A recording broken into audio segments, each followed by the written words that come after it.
America is a great country. We believe in democracy, the freedom of expression, and the freedom of religion. We want other countries to have the same opportunity. There are people around all of this world that will fight with all their hearts to get the same opportunity that we take for granted every day. We cannot let them down. We cannot let Iraq fall to Al-Qaeda. We cannot let Iraqi women live in the veil of silence every day and be executed for victims of rape. In so many countries in the Middle East, teenage girls are forbidden to get an education. They cannot leave their homes. They cannot choose who they want to marry.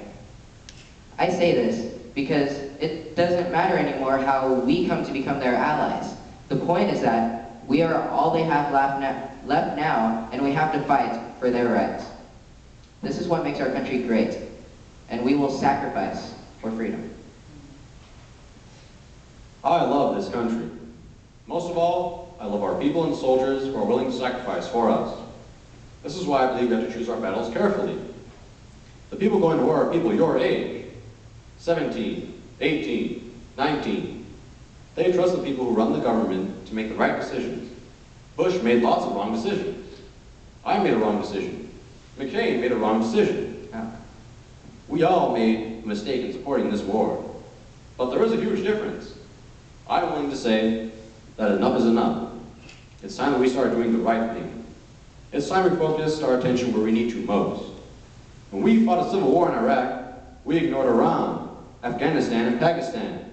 We ignored the rest of the world. We can't do that anymore. We have to engage all countries. Most of all, we can't let down our young people. Senator Obama, if we engage all of our countries to make a multi-front push against all the nations at once would be contrary to all this country has ever learned about military strategy and tactics. To spread our defenses out would dilute our military forces and financial capability to sustain any kind of military force that would be necessary to end terroristic threats. We may have to reinvade if we don't stabilize the country, since it could become a terrorist haven and could bring power to even another Saddam. Withdrawal of our troops would give Al-Qaeda a symbolic victory and become the basis for future recruiting propaganda. Whether you believe terrorists were in Iraq before the war or not, there is definitely no disputing the fact that they are there currently now. They are the work of bloodthirsty, heartless murderers who want nothing more than to impose their ruthless Taliban-style rule on the world. In Iraq, we have a chance to send armed, specially trained warriors to take them out where they live and breathe. We must fight, one step at a time, in order to eliminate terrorists and those who wish to harm Americans and American interests. If we withdraw troops from Iraq, it will free up billions of dollars in funds that can be used for education, social security, and renewable energy research.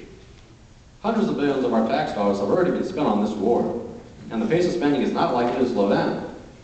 If lawmakers cut funding or make it conditional, it will likely be seen by the American public as not supporting the troops. Imagine what we could do with all that extra money. Now, Senator Obama, let's not be selfish. We're all well off as a country when compared to the less fortunate countries that lack democracy.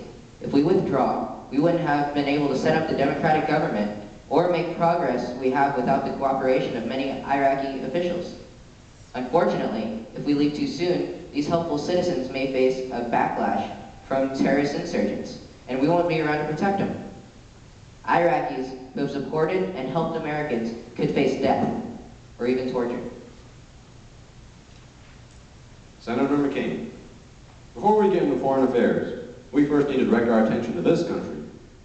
More troops in Iraq means we have less available in the U.S. to help out in natural disasters and domestic threats to security. You never know when Katrina-type natural disasters are going to hit the country.